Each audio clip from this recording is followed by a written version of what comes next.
Today on UI7 Newsbreak, classes resume for University of Illinois students after the 12-day graduate employee organization strike. Next, campus will welcome alumnus and co-founder of PayPal as this year's commencement speaker. Plus, we take a look at how a dog can not only be a man's best friend, but greatest protector. Your UI7 Newsbreak starts right now.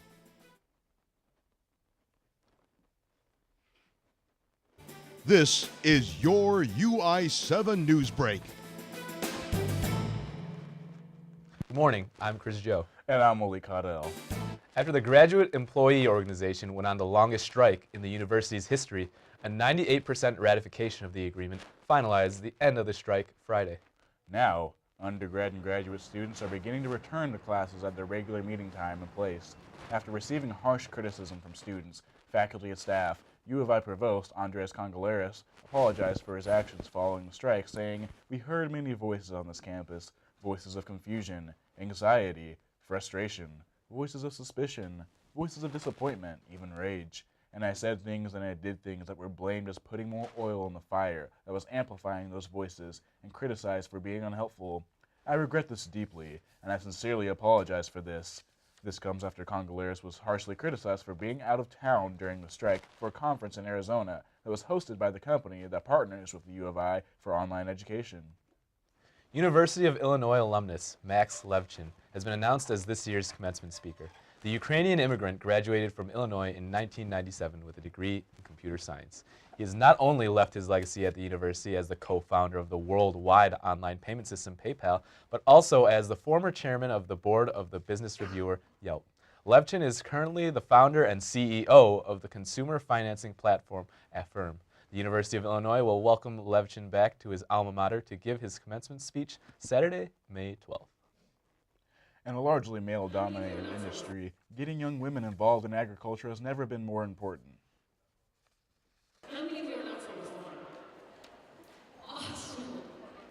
Annual Women Changing the Face of Agriculture conference was held at the ARC Friday and brought in young female ag enthusiasts from across the state of Illinois to help them explore the diverse array of careers in agriculture. Blue corduroy FFA jackets filled the room as guest speaker Teresa Rose delivered an inspiring message about building a foundation of success. Students also participated in a mini career fair where they were able to network and learn from female professionals within the industry. The University of Illinois Research Park held a career fair for potential job applicants at the I Hotel on Tuesday. UI7 Newsbreak's Stephen Cohn printed out his resume and took to the booths. I actually didn't bring a resume, Chris, but I did learn that having just a little confidence and the ability to forward think can go a long way with employers at a job fair. We are hoping to ship next month. Doesn't matter what you're talking about, sometimes all it takes to start a conversation at a job fair is a simple, but some students may still feel lost or struggle at a job fair like the University of Illinois Research Park Career Fair on Tuesday afternoon. One student who felt right at home at the fair was 25-year-old first-year MBA student Akshat Satki, who moved from India to Illinois in August to pursue a career in product management. It can be overwhelming at times because there are a lot of students. There's as you can see, there are huge lines. It gets crowded. It's just you have to be free and don't worry about the surroundings and everything. Just feel free and just go, and because you have nothing to lose over here. Basically, what I think, you have nothing to lose. Well, confidence can only go so far at the career fair. You need to be qualified to be able to get a job. I'm not qualified. Can I have a job? No. One man who knew what to look for in job fair applicants was Riverbed's J.D. Norcross. Tell me about the same thing. There's one thing that every company here is looking for. They're looking for people who can provide solutions, right? I think the day has passed where people want to hire interns to sit in a corner and just do what someone tells them. But when it comes down to it, a job fair is nothing more than just talking to someone. You can just go to anyone, just talk about the roles, talk about your experience, talk about their experience at the company and what the company does, what do you like about the company. So I believe hopefully I have an open approach and you got nothing to lose. Just go and talk. Just don't forget to shake their hand. In Champaign, Stephen Cohn, UI7 Newsbreak. Governor Bruce Rauner signed a bill for a Medicaid funding plan that changes the way hospitals are reimbursed for treating low-income patients. Rauner stated Monday that this is a major step forward for providing an adequate amount of income to hospitals located in more poverty-stricken communities. The legislation ensures that the $3.5 million hospital assessment program adheres to government mandates asking for more patients to be covered by cost-cutting managed care organizations. Even though Rauner was quick to sign the Medicaid plan, his veto on the gun bill has left some people within the state of Illinois fuming. The mayor of Chicago shared his thoughts Tuesday on the governor's failure to pass the bill. But he has a primary responsibility to everybody here and everybody else when it comes to public safety. And there are times on issues where you have to put aside your politics and worry about everybody else's who's given you their vote or their support as a governor to do what's right. The gun control measure would have required state licenses for gun dealers, but Rauner claims his veto of the bill was due to policy concerns, not because of the upcoming primary election. Speaking of the primary, Election Day is coming up Tuesday, March 20th, and we have a list of everything you need to know before going out and casting your vote. The polls will be open from 6 a.m. to 7 p.m., and each voter should vote at their required polling place. You can determine where your required polling place is by checking with the election authority for your jurisdiction. Each jurisdiction uses a voting system that's been tested and approved by the Illinois State Board. For elections, you are entitled to receive instruction on the use of the equipment before receiving your ballot. And finally, make sure you register to vote and learn more about the candidates before making your decision. It's almost time to switch out the winter closet for rain jackets and pastel colors because spring weather seems to be easing its way in just in time for spring break. This weekend's forecast makes for perfect travel weather for people en route to vacation. Friday is mostly cloudy, reaching a high of 42 degrees. Saturday, get your raincoats ready because we've got some morning showers with a high of 47 degrees. And Sunday will be mostly sunny with a high of 55. Still makes for tolerable weather to relax for a mid-semester break. We'll be back right after a quick word from our sponsors. Listen, I realize that I'm not perfect, but it all really started to change because you judge me for having a problem. No one is going to know that I need help. I need help. I know that no one is going to judge me for having a problem. I realize that I'm not perfect, but it all really started to change because you listen.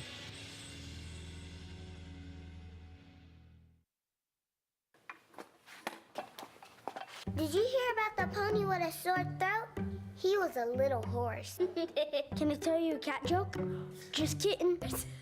Why couldn't the Why was the basketball court all wet? Why? Because the players kept dribbling all over it. Where did cats go on vacation? New York.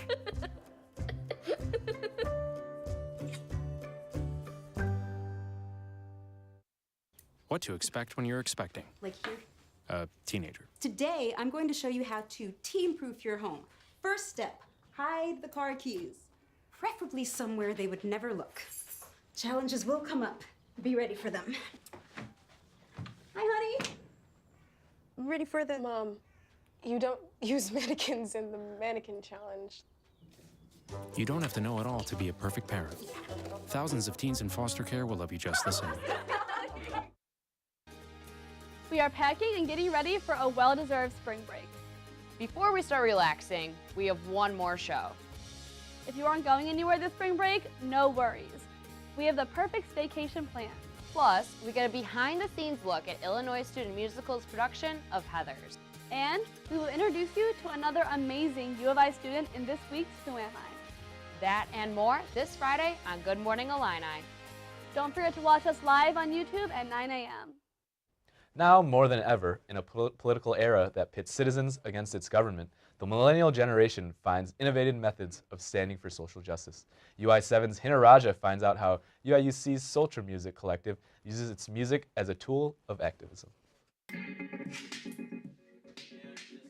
The Social Music Collective provides a platform for its members to speak their truths, tell their stories, and educate their audience on battles they continue to fight throughout their lives.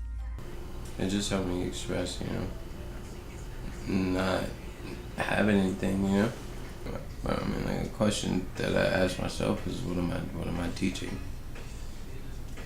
What am I spreading? Like, what am I leaving? Things in society that people should hear things about and think about, while they're listening to this song.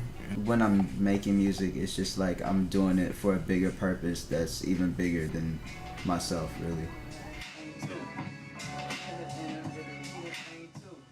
Members Mick Hutchins, John Hill, Jeff Berry, and Chris Healy write music not only to shine light on issues they identify with personally, but also to give a voice to those that have been silenced. I've released very few tracks, but one of them was like on the anniversary of the Sandy Hook shooting, and I spent like eight and a half years of my life there when I was a little kid. Soultra is a group of people that come together to speak for people who usually don't have a voice.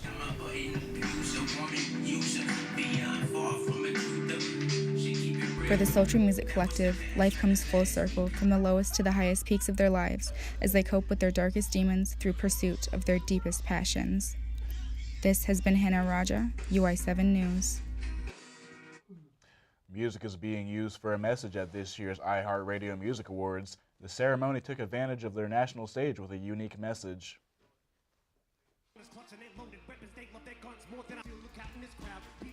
The awards ceremony featured performances by well-known artists Eminem, Ed Sheeran, Maroon 5, amongst others. Several received multiple nominations, including Rihanna, Taylor Swift, Ed Sheeran, and Bruno Mars at this year's annual iHeartRadio Music Awards. Although the popular artists charmed the audience, a special guest captivated those watching even more. A Parkland shooting survivor spoke out about gun reform in hopes of raising awareness of the upcoming March for Our Lives demonstration. This year's iHeartRadio Awards ceremony has been utilized as a platform to spark change and unification in our nation by the voice of a teenager. Today is the day thousands of students have been waiting for. Nationwide, students will participate in National School Walkout Day to protest gun violence. Just 1 month ago, the Valentine's Day shooting took place in Parkland, Florida. The anniversary on what is known as the annual day to celebrate love will always be stained by the loss of 17 classmates, peers, and friends.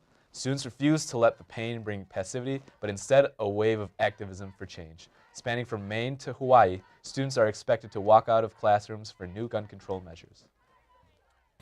Invisible disabilities can't be seen by humans, but they can be spotted by service dogs. Sheldon Bradford talked with Brianna Peters to find out just how helpful her award-nominated dog is in this week's See You Neighbor. This is what service dog Leanna hears when she gets one of her commands right. Leanna knows 70-plus commands, many of which help with Brianna's invisible disability. So it's a disability that basically, if you were to look at someone, you could not immediately tell that they were disabled. Brianna trained Leanna back in Arizona, where they are from.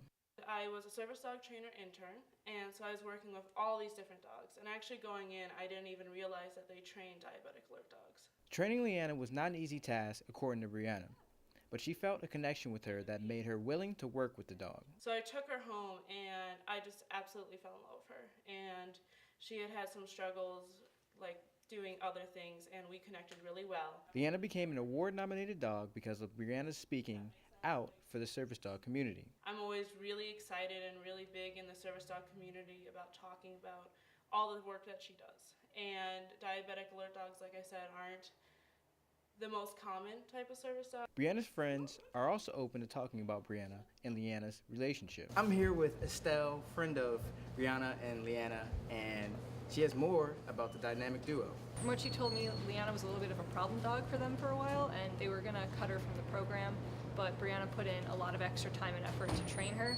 Leanna went from a problem dog turned award-nominated service dog. Leanna's really smart, sometimes a little too smart for her own good, so it was just a lot of repetition of the things that she knew she needed to learn and keeping things interesting for her so that she didn't get bored.